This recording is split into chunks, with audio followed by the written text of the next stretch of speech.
Preventing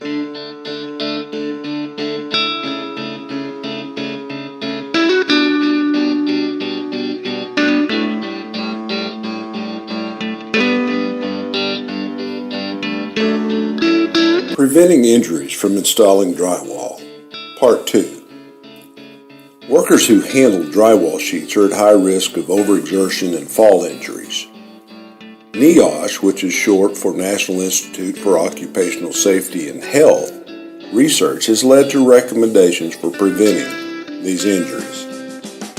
Here are 3 case studies of injuries to workers who were installing drywall at construction sites. Case number 1. A drywall carpenter lifted a 12-foot long, 125-pound drywall sheet. As he stepped up to his drywall bench, he slipped and fell forward, twisting and straining his knee, which swelled badly after work. Case number 2. A drywall carpenter developed tendonitis from lifting and carrying drywall sheets up the stairs. He had hung drywall earlier in the day and had lifted and carried 12 10-foot sections of drywall up 20 steps when he began to feel the pain in his elbow.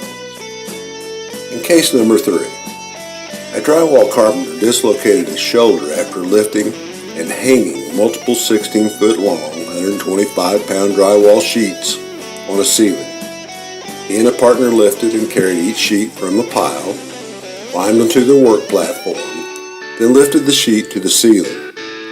The injury occurred while securing the 8th sheet of the day. Now, those are just 3 examples of injuries sustained. There are hundreds of these. The problem is not just that they happen, but they will be ongoing, perhaps even lifelong. Could they have been prevented? Possibly, but more than that, they could have been lessened with proper techniques and risk management. Any questions? Give us a call. Maybe we can help.